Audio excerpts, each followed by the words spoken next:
Senator Sherwin Gatchalian, we determined that it is because the Department of Energy did not make any plans to have a surplus of energy or back up or expand our capacities.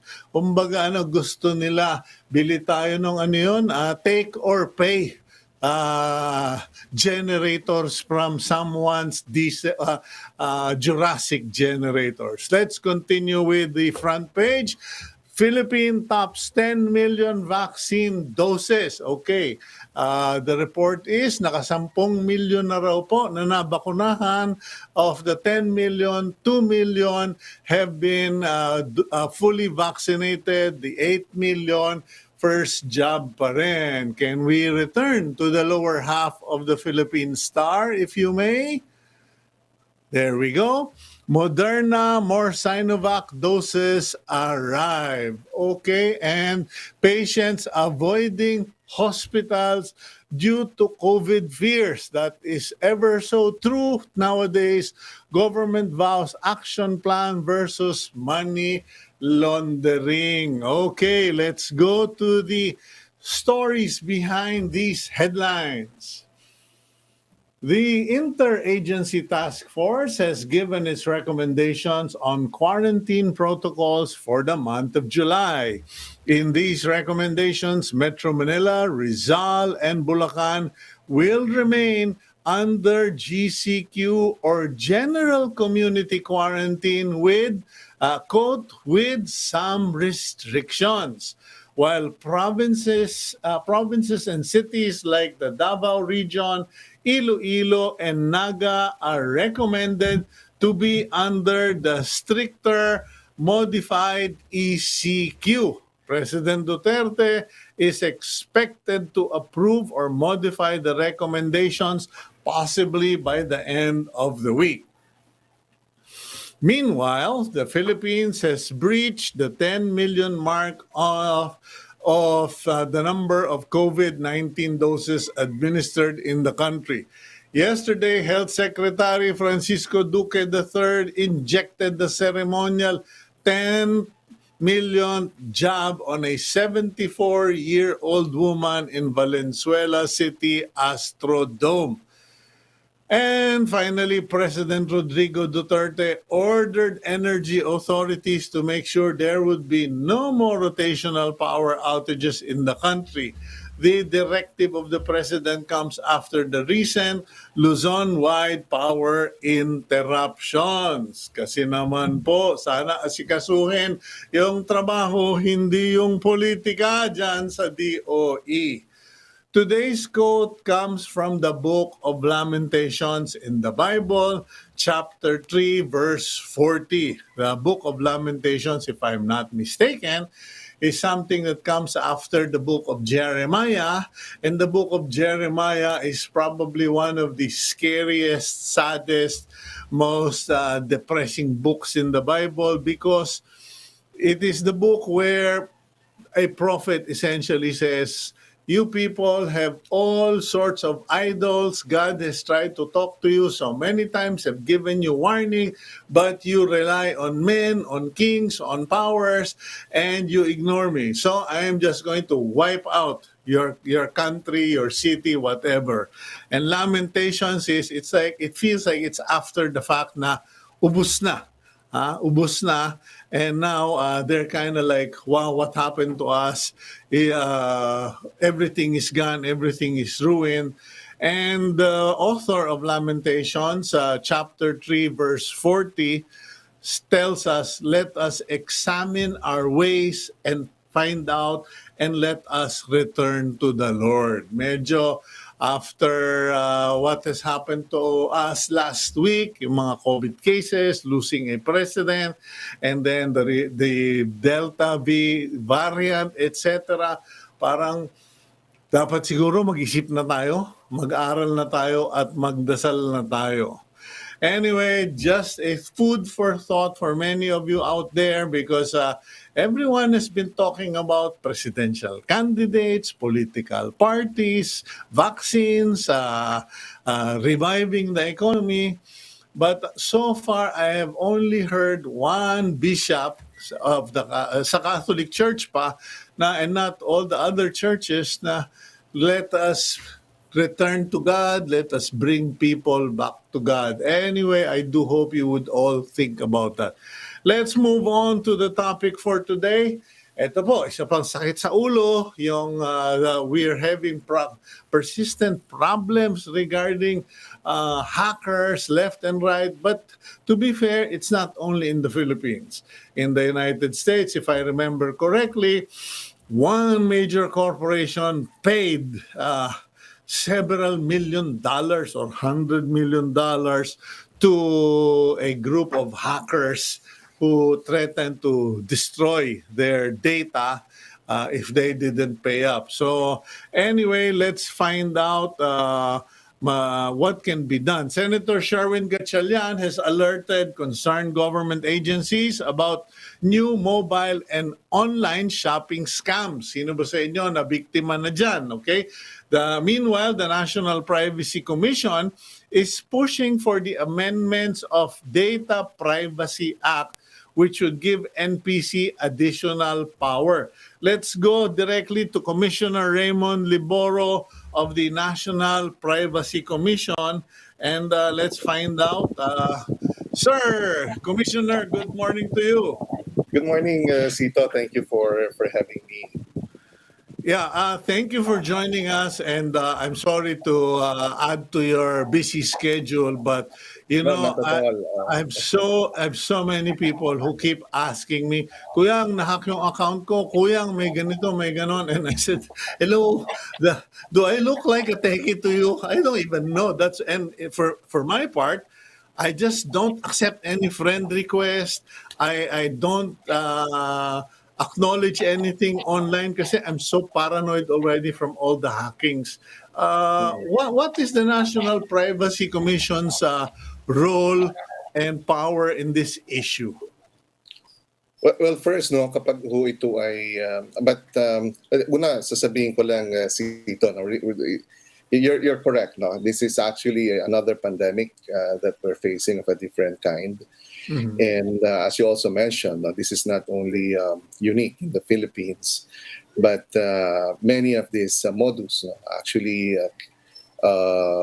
came from other countries too, where they have proliferated and succeeded in many areas. Mhm. So this is probably talking about again phishing and scams and swindles that have migrated to online. No, sabi nga, ang budol-budol dati, ngayon ay budol-budol online na. No? And this is really, and to your question, no, Cito, no, it's not only the NPC, but really it's an all-of-government effort to stop this or prevent this from happening. But you also mentioned a very important part, no? Yung self-management, which you do, like limit your exposure, no, limit your sabi nga yung ano mo, yung potential, no, so that you cannot be victimized. But these scammers, no, have become more sophisticated, and they're employing more, I would say, again, sophisticated tactics, no, not even yung mga yung mga keen eyes, no, of experts, no, sometimes pati mismo sila, no, nalulusutan pa rin. For example, if we talk about phishing emails, no, you could not really tell what's a real website from the fake ones na sumusubok na kunin ang iyong mga personal details.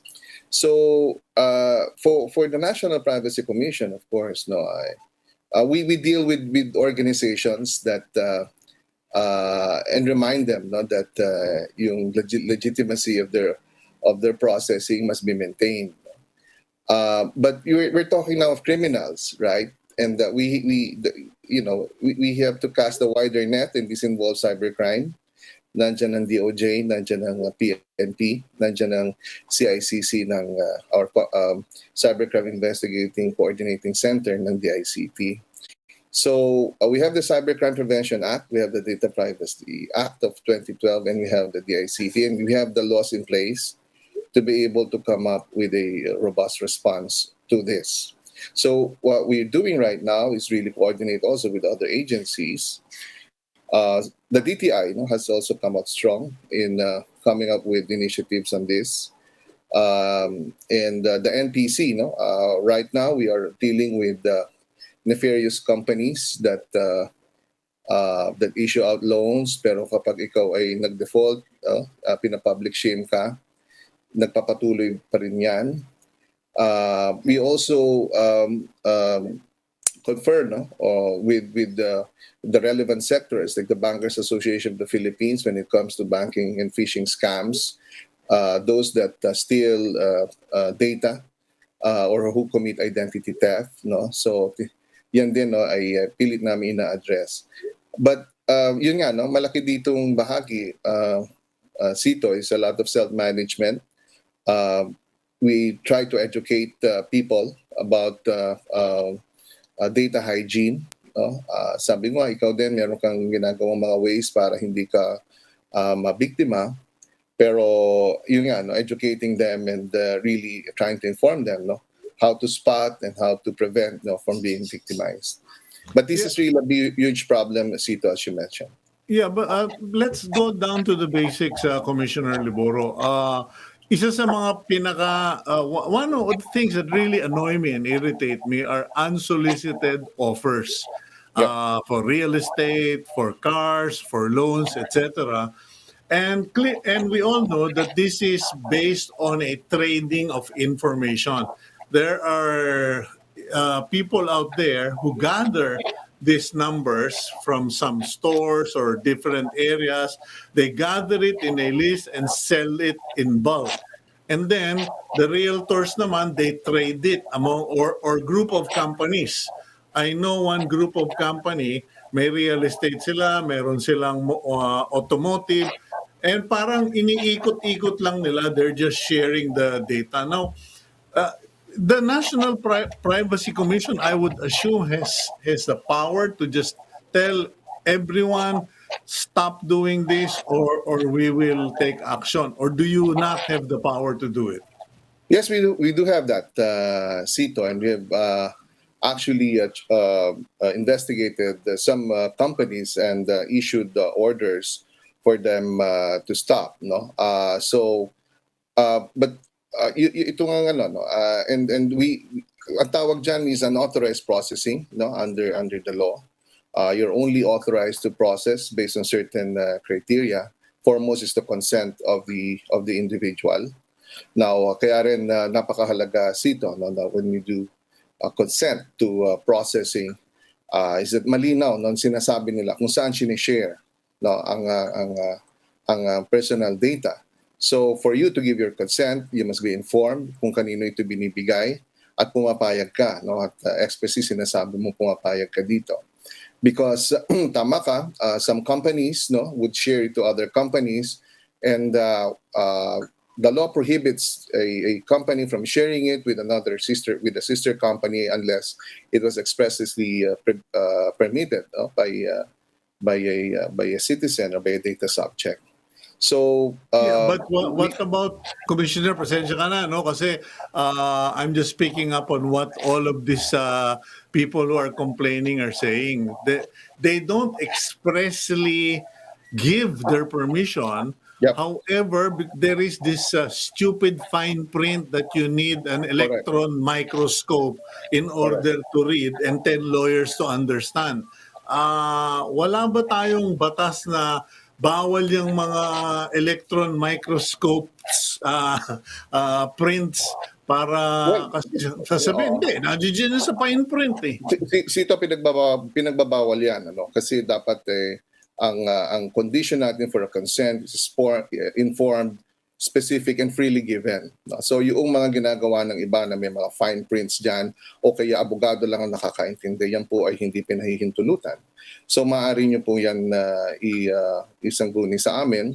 At doon sa mga habingan na nakakatanggap nitong mga emails na to or even calls na ito, ang unang kailangan gawin dyan ay sabihin mo, Cito, na doon sa mga, kung ikaw ay tinext nito, sabihin mo na ayaw mong makatanggap dito at tanggalin mo ako sa iyong mailing list. No? Pag hindi pa rin nila ginawa yan, Cito, ay maaari mo na yung ireklamo sa amin. No? At a-actionan yan ng National Privacy Commission. But the mere fact that they sent you an unsolicited offer, is that not a violation of my privacy? It could be, Cito, it could be, no? Kasi nga, kung yan ay dumating sa iyo, no? Pero maaari rin kasing ang nangyari dito ay umuo ka, no? Sa isang previously, sabihin mo ng isang processing or isang transaction na hindi mo namalayan at maaaring napayagan mo sila, Cito, no? So, yan, kaya nga ang aming rule diyan ay sabihin mo kaagad, no? Kasi nagpadala sa iyo na ayaw kong pinadadalhan ako at itigil mo ito, no? At kapag pag tinuloy pa rin niya, ibigay mo na sa amin ang numero nito, no? At yan ang aming imbestigahan. Okay, and ako naman, you have to forgive me, Commissioner. No, I'm not intelligent in these transactions, but it has been mentioned to me by my beloved wife na napansin niya sa Shopee, yung CVV sa credit card, Yeah. yung credit verification value ba yun or something, na nire-retain daw ng Shopee. Hindi katulad ng iba, ng Lazada, ng Alibaba or whatever, they don't retain any of your information once the transaction is done. That's it. Pero parang sa Shopee yata, nare-retain yung CVV. And this is not supposed to be, a practice or something. Ano bang magagawa ng Privacy Commission regarding that? Well, again, tama, no? Napakahalagang yung CVV, no, is a gateway to your credit card. Now, I'm not aware of yung policy ng Shopee about it. If others do it and kung sila, if they require it, right? But the point here is that they must be able to secure that if they require it, no, at kailangan doon sa transaction, they must secure that. And kailangan nilang pangalagaan ito pagkat mapunta yan sa iba, then they will be really subjected now to to the provisions of the Data Privacy Act and other laws, no. So it depends, Cito, no, may mga kung yun ay talagang requirement nila, if that's industry standard, right, then they might have a reason to do that. But if, again, no, alam mo, may association din sila, no? And we have a sectoral council, we call it sectoral council, and we have a specific sector on online, itong mga online retailers, right? And they also set their standards, no? At yun yung in-encourage namin sa kanila, na yung standards nila, no? Para pare-pareho sila or alam niya yung highest standards. So in situations like this, again, Cito, whenever you collect information, always two things. First is, do you have that lawful basis to do that? And second is that you must employ the appropriate security measures to do that. If you are collecting high, kumbaga, data that of high value or like what you call sensitive, then you must be ready to protect that, Cito. Otherwise, if something happens to that data, we will look into your processing, diba? If you required na kailangan mo yun, which is a very sensitive piece of information, then you're also required to apply, diba, the appropriate security measures to do that. So it could, yes, it's dangerous. So but ang aming isang requirement sa mga companies is to conduct privacy impact assessments on the processing that they do, or what we call the PIA. So yan, now that you mentioned that, Cito, we better check on them, right? You're requiring a very specific data field, which could be a highly valued data, and yan ba ay ano bang consideration nilagay nyo when you collected that, no? So we could do that and look into their PIA if they consider that. Okay, I appreciate that, Commissioner Liboro. Now, regarding phishing, scamming, hacking, etc., correct me if I'm wrong, and I hope I'm wrong. I get the impression that up to now, these are all treated as isolated or individual cases with a specific body of government addressing a particular problem. Kumbaga, depende. Pero this is a big problem nationwide and even globally. And according to the agenda study, 44% of Philippine-based consumers have been targeted by digital fraud in the first quarter of 2021. My question is, meron na bang, you mentioned, whole of government approach? Kumbaga, may task force na ba na ginawa? Because you're pushing for tougher laws, more power for the Privacy Commission, but is the government or are the people in government realizing, sandali, malaking problema na ito, billion na ito, and we need to address this as a national concern. Kumbaga, call in the FBI na. Yes, Cito, no, without preempting ibang government agencies, no, but we're working now on a joint circular order with agencies like, well, the DTI has initiated this, no, and I laud them for that, no, but really that's to address, no, and formalize the government alliance, no, laban dito, no. But tama ka, but but government has responded means do sa mga specific cases, no, for example, do sa mga online lending apps that have been found out to do unjust collection and public shaming, no. We have worked closely with the SEC and the BSP on this and the DTI, no. So really, we, and just to answer your question, yes, government is moving towards that again to address this growing problem. You mentioned BSP, DTI, but you didn't mention IBP, the Integrated Bar of the Philippines. Kasi with all due respect to my friends who are lawyers, some of the nastiest credit collectors, people who threaten people with with loans or whatever, are lawyers eh. And I'm sorry, no, pero meron talagang Totoo ka kumbaga dyan. 'di ba? Ambulance chaser, meron naman abogado ka, naturingan ka abogado pero naging kolektor ka na lang.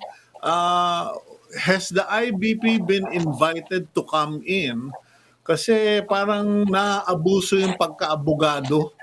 I'm not aware of that, Cito. Pero while you're mentioning that, napapangiti nga ako because totoo rin yung sinasabi mo, no?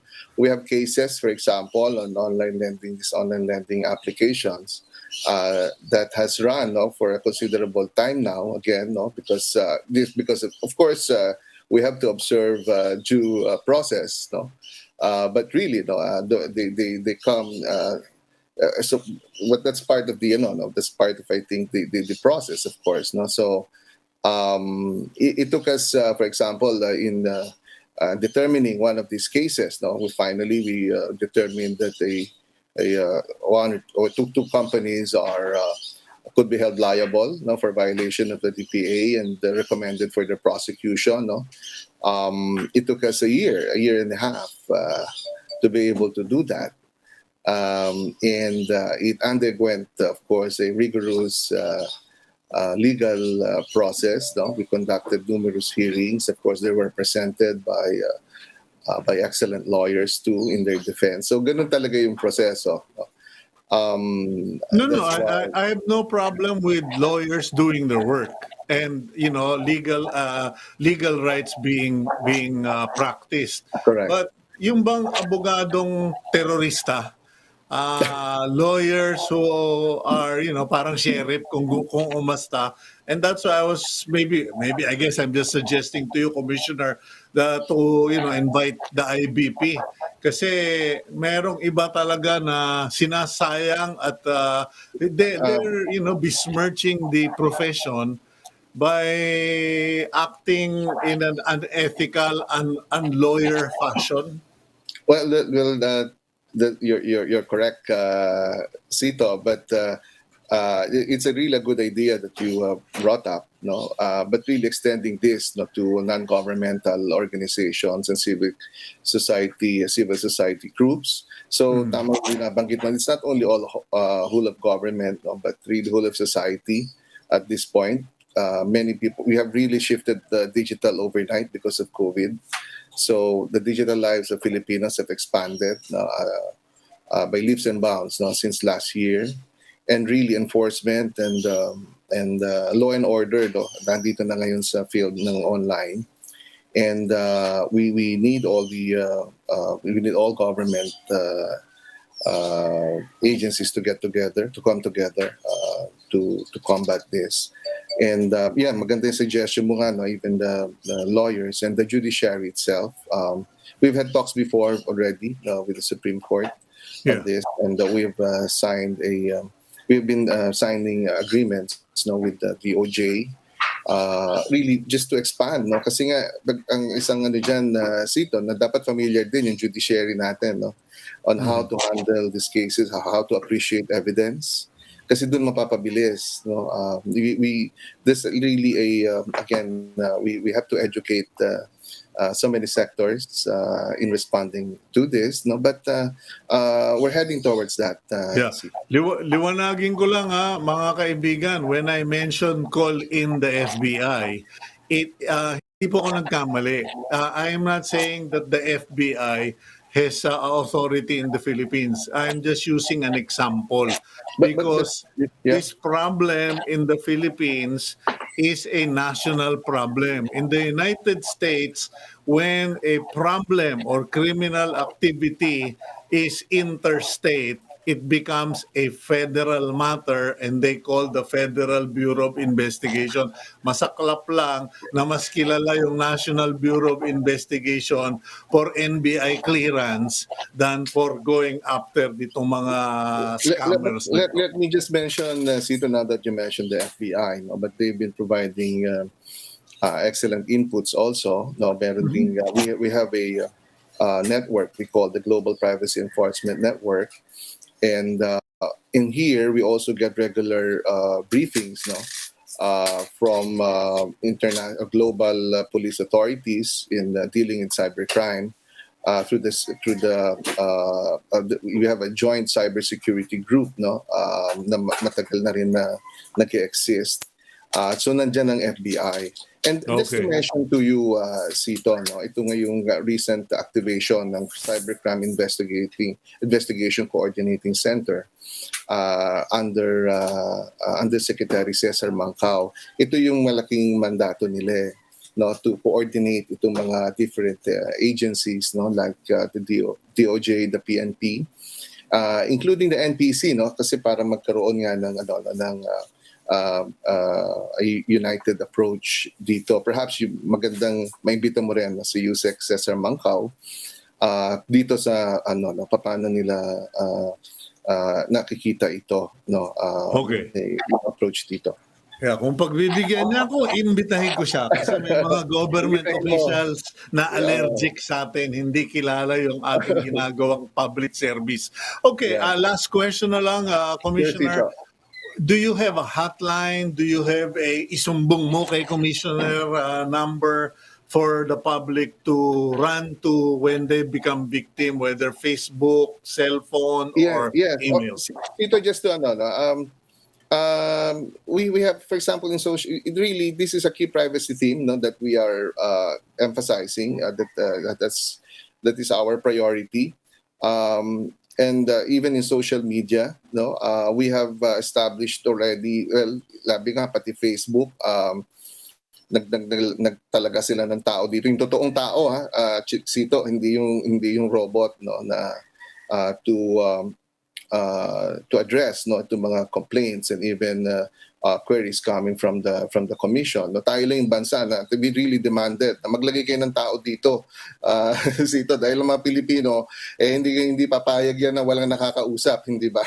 So gano'n, ano, and hindi lamang yun, ano, and siguro just to sagutin ko na ngayon na kami po ay maaari pong sa email lamang po, ano, dun ho, www.privacy.gov .ph, no, nandun po ang tatlong magagawa nyo ho doon, know more about privacy, how to comply, and how to complain, no. You can maaari nyo pong siguro Cito, no, gamitin ko na yung tanggapan mo, that maaari nyo po kaming marating po doon at tutugunan po namin yan. Meron din po kami Facebook page, no, gumagamit din kung nasan po ang mamamayan, nandun din po kami. So itag nyo lamang po kami doon, ano, at napakaraming, these are publicly supplied inputs ang tawag namin diyan, Cito. And we have a privacy panic group within the NPC, and walang oras yan, Cito, ano, kapag merong dumarating, no, na mga ganyang reklamo ay tinutugunan. Okay, thank you very much, Commissioner Liboro, and hayaan nyo, we will continue to monitor the situation and Yes, Cito. and give you airspace, airtime for these concerns of the National Privacy Commission. Thank you very much, sir. Maraming salamat, Cito. Okay, yan po mga kaibigan, si Commissioner Raymund Liboro, Commissioner National Privacy Commission, and we will first go for a break, and when we return, medyo tingnan natin. I think Team Agenda has lined up 2 more persons who will be able to give us a better handle on all of this, because I know so many people who are already annoyed and feel helpless regarding itong mga hackers na ito. And I'm sorry to tell you that even in the United States of America, major corporations are being victimized, pero dun po, major hackers din. Russian pangaraw. Okay, we'll go for a break here on Agenda.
Okay, excuse me.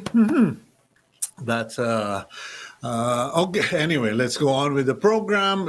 And at this point of the program, we are bringing in 2 individuals who I am sure will be able to help us figure out the problem with hackers and cybersecurity. We have with us Angel Redoble, Chief Information Security Officer, PLDT and SMART, and Art Samaniego, Cybersecurity Analyst, Google IT Support Specialist. Okay, there we go. Angel and Art. Here. Okay. I'm so sorry. Who is this gentleman before me? Is this you are Angel? Angel. Okay. There you Oh, kasi sinabi, Angel, hindi naman sinabihang boy pala. Okay, Angel, welcome to the program and thank you for joining us kasi alam mo, iniiyakan talaga ako. There are so many individuals who are appealing, please tackle this topic kasi we are so tired of getting our phones hacked, our Facebook hacked, and our emails hacked. What is the situation, Angel? Well, the reality today that it's really the problem is really getting bigger and bigger on a daily basis. And you were right. I was listening to your conversation with Commissioner Liboro.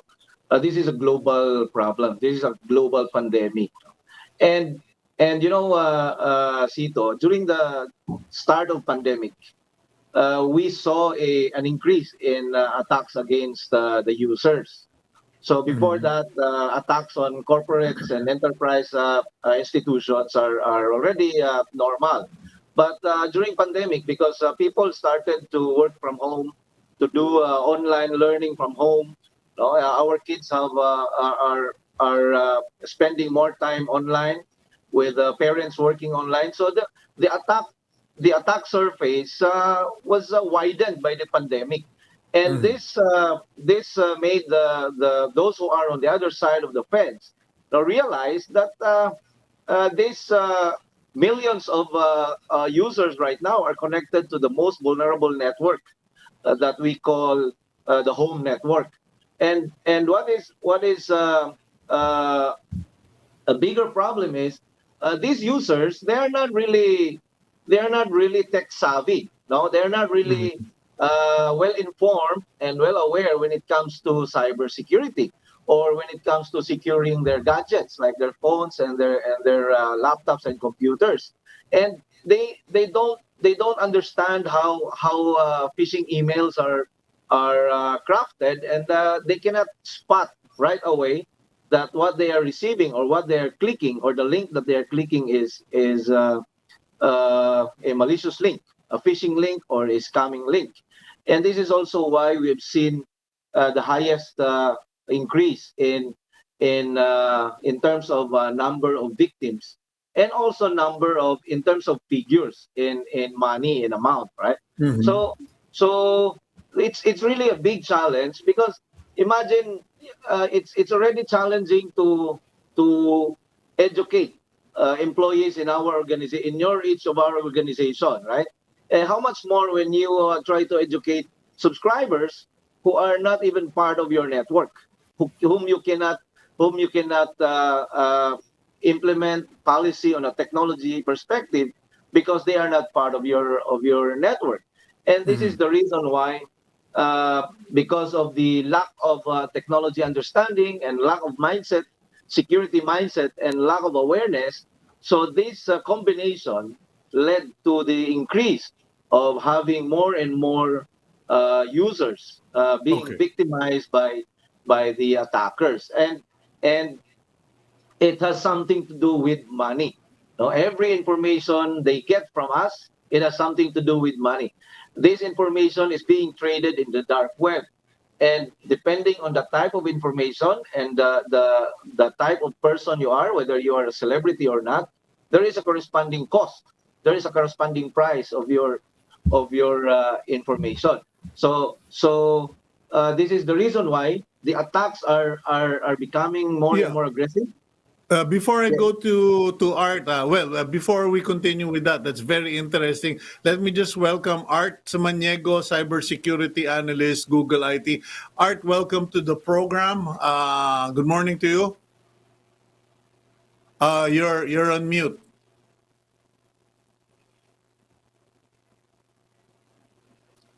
Are we okay? Okay, well, we'll find that. But Angel, can you just explain that very quickly? So because we're kind of short on time, how do these criminals sell the information? I mean, meron akong alam, technician lang siya. He's just a fiberglass technician, very ordinary employee. Sabi niya, sir, pati ba naman yung aking account pinag-interesan pa? Well, yun nga ang sinasabi natin na it's no longer about the status of the person. No? Uh, if it's a personal information, if it's a login credential, if it's a bank credential or bank account credential, if it's a medical information, there is a corresponding price in the dark web. So for we can only think of a possible purpose. For me, if I have your information, then I can create a clone of you in the digital world. Then I can use your information to do fraudulent transactions. So we don't even know. You don't even know until you go somewhere abroad, and then you'd be red flagged already because your name and your information already appeared in some cybercrime investigation in other countries. So that is without prejudice of you being who you are. No, it's just I just need a full name. I just need address. I need a photo. I need a license number or SSS number, and then I can already create a person, a digital version of that person, and I can use that, especially if I am operating in the underworld of cyberspace. No? I can use that information uh, to do fraudulent transactions without us knowing. So, kumbaga Angel, we are thinking local, but the criminal is thinking global. He got your birth date, my name, someone Yeah. else's bank account, created a robot, went abroad on cyberspace, started buying stuff, started trading stuff. And then biglang nung pumutok na, biglang nakablock na si Angel, nakablock na si Yeah. Cito, nakablock na si Art. So it is Exactly. not kasi I think in terms of bakit ako tina-target, or at least that's what these people who are complaining. Because in my case, I am so paranoid, okay? I just won't open anything, I won't touch anything, but it is also frustrating because it is self-limiting. Anyway, I don't know if Art is open already. Art, are you there? Still no audio. I don't know. We will try ka lang dyan, Art. But anyway, Angel, continue. What do you guys recommend? Because you're like Chief Security Officer, PLDT, and Smart. So I'm sure you get a ton of appeals, complaints, reports. What are the first, I don't, sorry, no, alam ko you are in a higher level, higher plane of operation. Pero what are the most common mistakes of people regarding this? Kasi ako, ang rule ko, and I'm repeating it to many people, do not talk to strangers, whether in life or in cyberspace. Ikaw, ano ba ang mga guidelines mo, Angel? Actually, we have the same practice, Sito, no? And this is also what I tell my audience every time I do lectures and in my when I teach in different schools. No? Be paranoid. That's what you said. You should be paranoid. That's what I do also. I not because I am very technical in this cybersecurity stuff. I will no longer become a victim. No, I am being paranoid always, all the time. Number one, if, for example, if you receive an email allegedly coming from your bank, do not believe that. You have to verify that. If you receive a text message coming from your bank, do not believe that. You should verify that. You should be paranoid because that's how you get to become a victim. When you start feeling confident, no, and your confidence will become your weakness. And in my experience in the investigation processes that I have been involved with, it has always been a reason of being confident because the paranoia is not there. No, it doesn't. Whenever you receive something with attachment from your friend, you verify. Ask your friend, did you send me something that has an attachment? Because that is also one way of exploiting your computer, your gadget. I'll send you Mm. something supposedly coming from someone you know, and then with an attachment of a photo. If you like cars, then I'll attach a photo. If you like news articles, then I will attach news articles. But with embedded malicious software, that when you open the photo, the malware will also execute from the background. And this time around, malwares are no longer designed to do damage on your gadget. Malwares are designed to stay there and monitor your activities. When you log into your bank account, then I get your login credentials. When you log into anything, so without you being paranoid, then sooner or later you will become a victim. Or sad part, you're probably a victim already. You just didn't know it yet. No? Mhm. So just be paranoid. It's not. I'm not gonna tell you install antivirus, you install this. No, no, it's not gonna help you. But be paranoid. That's the main ingredient of being safe online. Just be You paranoid. you mentioned yung mga shared links or shared photos, etc. Because some people will say, "Oh no, you go to Telegram and it's safer." Some people will say, "No, you won't get hit in Viber." Kasi parang the most susceptible now is Facebook. I have friends who have Facebook Messenger and they got shut down because they were hacked. Facebook accounts have been hacked. But what about yung Viber, yung Telegram, or IG, Instagram? Well, it's still not a foolproof technology because there is still a way to compromise you when you're on Viber. There's also a way to compromise you when you're on Telegram.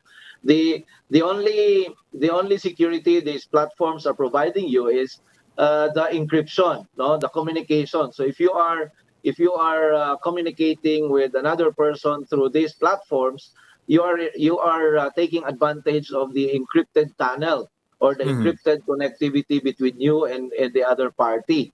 No, but other than that, if you are targeted by a persistent hacker, I don't think these platforms will protect you. Just the same, if I'm able to send you a message on Viber that contains a a malicious software or a link that takes you to a malicious website, and you open it and you click on it, then all the security features will not be able to help you.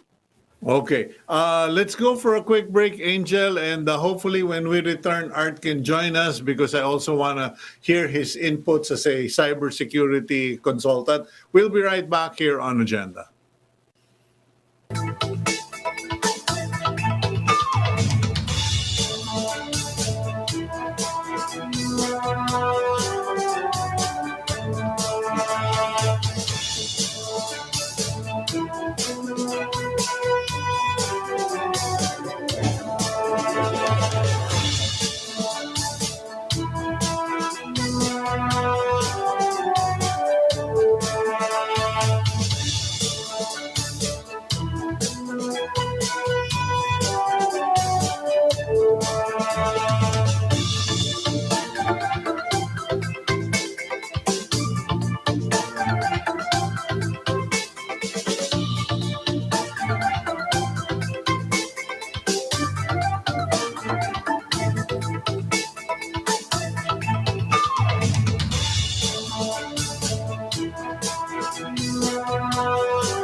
Welcome back to the program agenda. Unfortunately, our consultant Art Samaniego, our guest, is having technical difficulties, so we will try to schedule him on another episode of Agenda.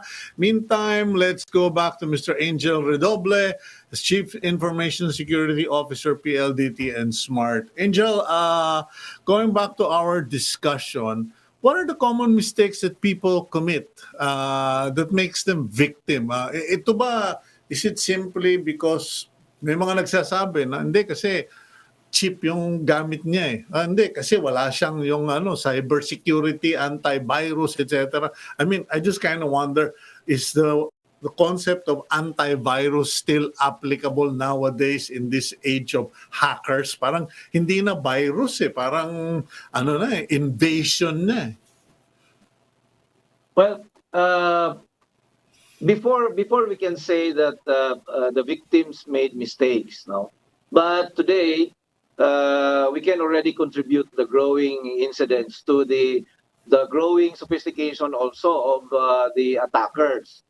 If you were able to see the phishing emails before compared to the phishing emails today, you'll see the difference is huge, no? In terms of its convincing power, in terms of grammar, in terms of innovative aspect. So the attackers have really gone very sophisticated compared before. So before, emails or phishing emails or links that are sent to us are easy to spot, but then people make mistakes. But now, adding into the possibility of users not reading carefully their emails and they're just clicking on links and executing attachments is the sophistication of these attacks. So that's the reason why more and more users are victimized. No, and antivirus, while it still have its uses, but most of the time it is unable to prevent the exploitation, because the attackers are also designing their malwares to evade the capabilities of this security technology, you know? And it's no longer effective to just have an antivirus in your laptop or your computer. Like in our case, it's a combination of everything that you need to put together, you know, and make it work as one, so that you continuously understand, no? And the technology is also continuously getting information on the new behaviors of malwares or ransomwares or phishing sites, no? So in our organization, we recognize the fact that the subscribers are very vulnerable in these attacks. So in order for us to help out, we extend our capabilities to our subscribers. So we are blocking phishing sites, scamming sites, and all other malicious sites. No? Right now, I think we already have more than 60 million sites that we are blocking that are related to phishing, scamming, and spywares. And we receive information coming from the major banks. They also send us information every time they detect a phishing site that is trying to mimic their bank, victimizing their customers. So we receive this kind of information and we block it in our infrastructure, so that at least the PLDT and smart subscribers, if they made the mistake of clicking on that link, so on our end we are already able to block these links. Now, and in addition to that, we also subscribe to what we call the threat intelligence feeds that are providing us on a daily basis hundreds of thousands of links that we are blocking. No, but still, that is not enough. That is only addressing half of the story. So we need to be able to educate on a daily basis, if possible, our community on how to avoid becoming victims. So number one, I Okay, mentioned earlier. hold that thought, Angel. We'll go for a quick break, and when we return, we'll finish it up. We'll be right back here on Agenda.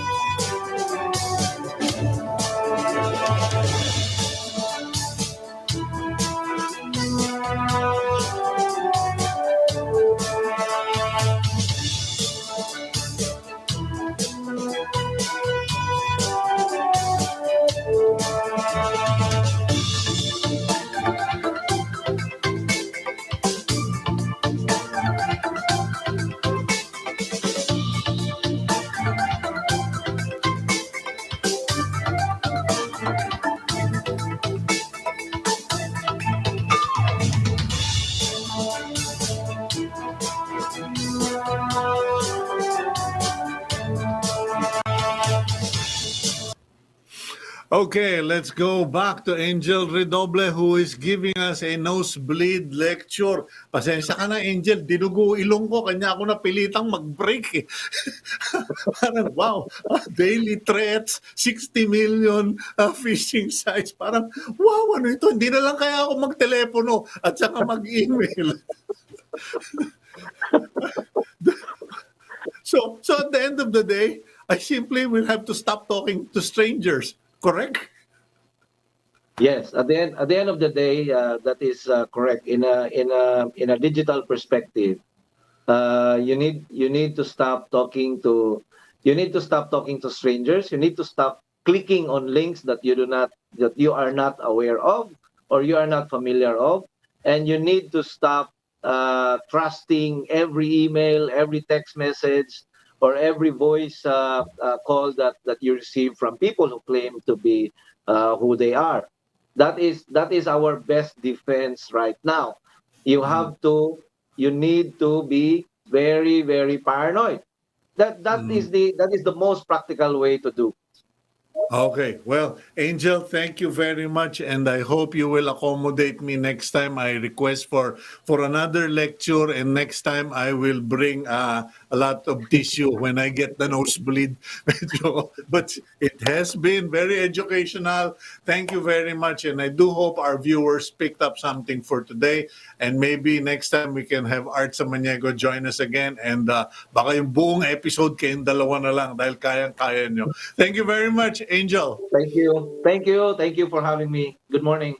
Good morning to you, sir. Okay, that's Mr. Angel Redoble, Chief Information Security Officer, PLDT and Smart. Ang dami po nating napag-usapan. You learned so much. But at the end of the day, our lolo, lola, mama, papa were all correct. Do not talk to strangers. At saka ako, I will stop clicking na yung mga marketplace, mga for sale. Baka yung pala, meron palang isa dong booby trap. Yari tayong lahat. Now, let's go to our netizen report.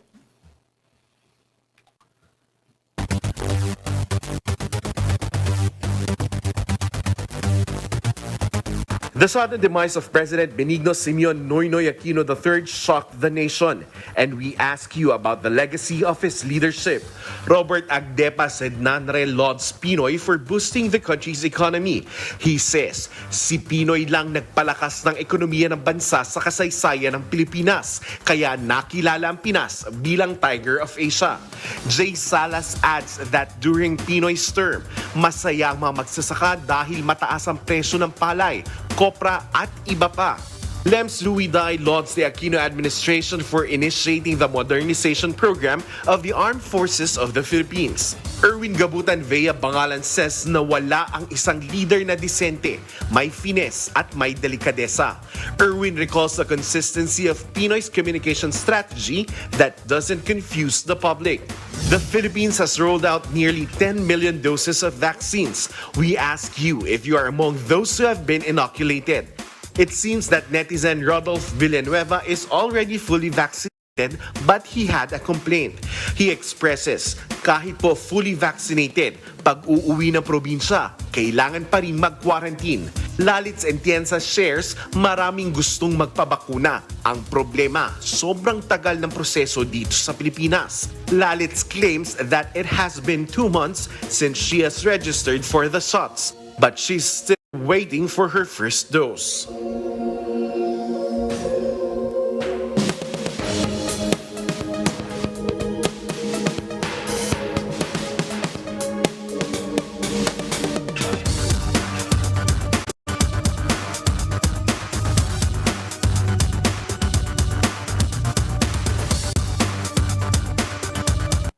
Okay, well, that's it for today. I'm Cito Beltran, and thank you for joining us on Cignal TV channels 8 and 250 for the latest news. Please keep it here. We are One News.